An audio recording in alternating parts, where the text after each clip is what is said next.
saya berdoa secara muslim waktu itu karena saya masih muslim. Saya berdoa secara muslim dan saya berdoa, Tuhan, ya Allah, aku kan udah punya Engkau. Masa saya mau ini Yesus, tapi hati saya luar biasa. Pengen sekali iya bilang iya waktu dia bilang itu, tapi tetap saya berdoa dan sebagainya, saya tetap sholat dan sebagainya. Saya dibawa kemana titik? Kayaknya saya dibawa ke suatu ruangan itu yang gelap sekali, sedangkan saya dalam keadaan lagi sholat itu saya dibawa ke suatu tempat yang gelap, saya nggak tahu kemana itu. Saya bilang, ya Allah, ini kok gelap sekali, karena memang gelap sekali. Saya bilang, saya nggak mau ini, aku mau terang. Di saat saya bilang panggil nama Yesus, tolong saya, sedangkan saya belum terima Yesus waktu saya masih muslim. Saya masih berdoa secara Islam, Yesus tolong saya. Saya pengen terang, saya nggak mau gelap. Dan di suatu tempat itu ada kayak, saya bilang bintang, pertama itu kayak bintang gitu, lama-lama terang-terang dan menjadi salib. Lagi sholat, dibawa ke tempat yang gelap. Ibu ini apakah sholat atau tidur? Lagi sholat, dibawa ke tempat yang gelap. Apakah terbang atau menghilang? Ini lagi sholat ya kafilah. Kemudian dia panggil nama Yesus, lalu nampak salib. Dan dia tidak tahu tempatnya di mana. Ketika sholat, dibawa ke tempat yang gelap. Baik kafilah, kita akan luruskan karena orang ini sudah membawa-bawa sholat. Dan tentunya kita akan reaksi bersama kafilah. Ini menarik luar biasa. Bahkan pendeta pun akan menanggapi ibu ini dalam kesaksiannya itu. Assalamualaikum warahmatullahi wabarakatuh. Sahabat Asik Ngaji, semoga semuanya dalam satu afiat dan senantiasa ada dalam lindungan Allah Subhanahu wa taala. Amin ya Allah ya rabbal alamin.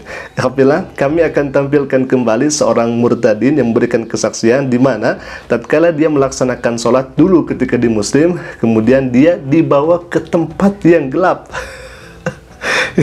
Ini sangat luar biasa dan memang kesaksiannya di luar nurul. Alhamdulillah. Baik, kita akan langsung saja saksikan bagaimana videonya. Silakan ya Vela. Dulu saya memang dari muslim. Nah, dari muslim. Keluarga saya juga muslim. Semuanya. Tapi puji Tuhan, Tuhan tangkap saya. Ibu ini ditangkap Tuhan dan dulunya katanya seorang muslimah dan dia di keluarga muslimah juga. Baik, kita tidak permasalahkan itu, mau dia muslim atau Hindu dan lain sebagainya, kita tidak permasalahkan itu. Akan tetapi tatkala dia sudah membawa syariat Islam termasuk sholat yang kemudian dia bawa, maka kita akan reaksi tentunya dan kita akan luruskan. Alhamdulillah. Baik, kita akan lanjutkan dulu bagaimana cerita daripada ibu ini. Silakan Alhamdulillah. Sebelumnya waktu saya di Hong Kong, saya pernah kerja di Hong Kong selama 3,5 tahun di situ. Saya pakai jilbab, saya muslim, saya pakai jilbab. Tapi di kedutaan itu ada tiga tingkat. Yang pertama itu adalah kantornya, yang tengah itu untuk gereja, untuk acara-acara macam-macam. Yang atas itu ada kayak kafetaria sama musola di itu. Tapi nggak tahu ya, hati saya tuh malah ketariknya di mendengarin khutbah di situ. Sedangkan saya pakai jilbab, sedangkan saya muslim. Maksudnya khutbah Pak Kiai Somad? Oh no, pendeta, saya lupa namanya tahun itu, saya udah lupa pendetanya di situ. Tapi saya mengikuti pujiannya, khutbahnya sampai selesai, baru saya vacation keluar jalan-jalan sama teman-teman di situ. Lebih tertarik gereja daripada musola tempat untuk beribadah. Maka tatkala kita melaksanakan sholat harus wudu dulu, kemudian melepaskan alas kaki, dan ketika sholat harus ada dalam keheningan dan tidak boleh ada nyanyi-nyanyian, apalagi kalau misalkan, mohon maaf saya katakan, joget dan lain sebagainya. Itu dalam melaksanakan sholat, yaitu di dalam musola. Tetapi ibu ini justru malah tertarik gereja. Nah, kita tidak permasalahkan itu, silakan. Itu hak ibu dan pilihan ibu, silakan saja. Kita tidak permasalahkan itu. Tetapi yang menarik kemudian, tatkala ibu ini dalam kesaksiannya melihat foto Yesus. Kita akan saksikan bersama ikhwatilah. Kemudian pendeta akan menanggapi bagaimana pernyataan ibu ini. Silakan. Ada satu hal yang menarik, benar-benar menarik sampai sekarang itu. Ini katanya menarik. Saya kalau cerita itu masih, kenapa saya nggak beli itu, kenapa saya nggak beli itu masih saya ingat sampai sekarang. Itu toko di sebelahnya embassy yang ada di sana, embassy Indonesia di Hong Kong itu ada sebuah toko. Terus di toko itu, di kacanya itu ada gambar Yesus. Itu anyaman, itu saya paling suka bikin anyaman itu puji Tuhan ya, nggak tahu saya pakai jilbab, saya pengen beli itu. Tapi saya selalu bilang gini, saya kan muslim, itu kan Tuhannya orang Kristen, nggak mungkin kan saya beli. Tapi nggak tahu setiap hari sebelum saya pergi kemanapun, sebelum saya jalan-jalan sama teman saya, kalau saya nggak ke situ dulu, ke toko itu, cuma lihat gambar Yesus, kayaknya ada yang kurang dalam kehidupan saya. Ada yang kurang kalau misalkan belum melihat foto Yesus. Baik, Alhamdulillah, ini sangat mencengangkan apa yang kemudian akan disampaikan oleh pendeta ini. Silakan, kita akan lihat ke videonya.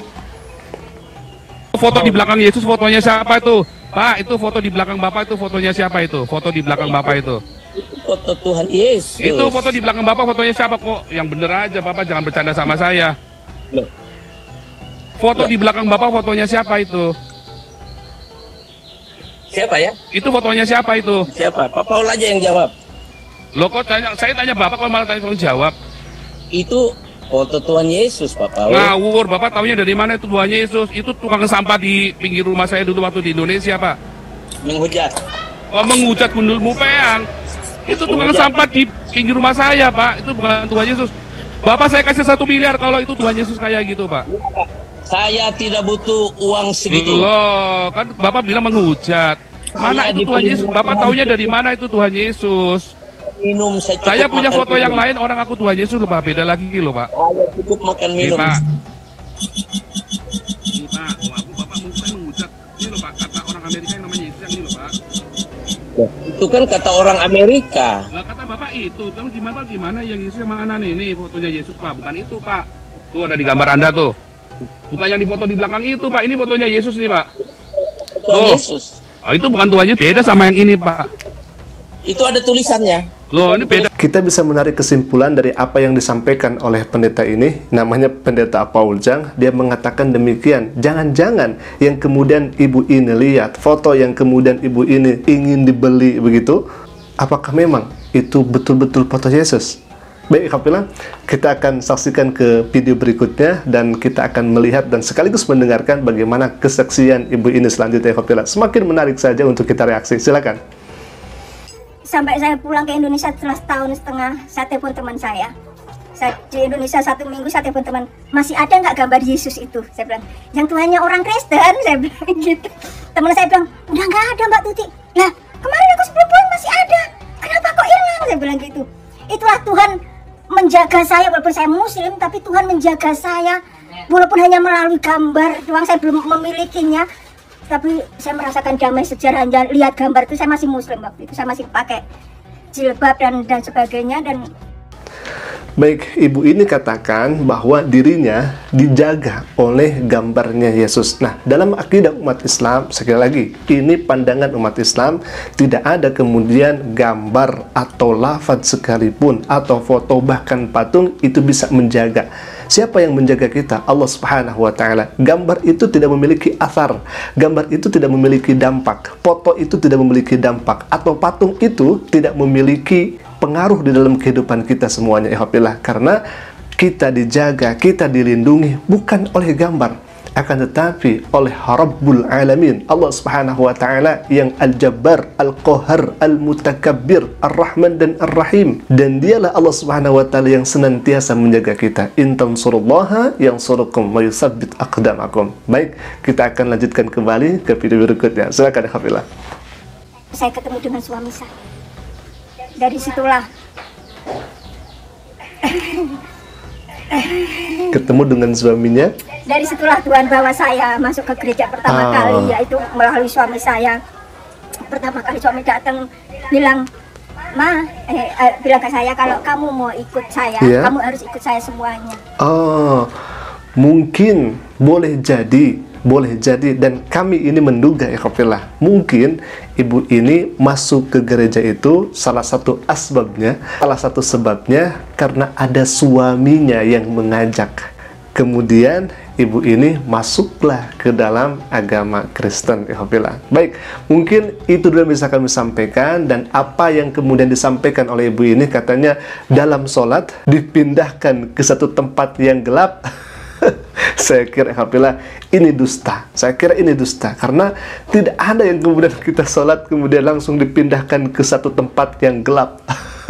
Dengan cara apa? Lagi sholat langsung berpindah ke tempat yang gelap. Nauzubillah min dzalik. Alhamdulillah, mungkin itu dulu yang bisa kami sampaikan. Semoga hal ini bisa menjadi hiburan untuk kita semua dan kita lebih hati-hati ke depannya untuk selalu menjaga akidah kita dalam iman dan Islam. Aku qouli hadza, Assalamualaikum warahmatullahi wabarakatuh.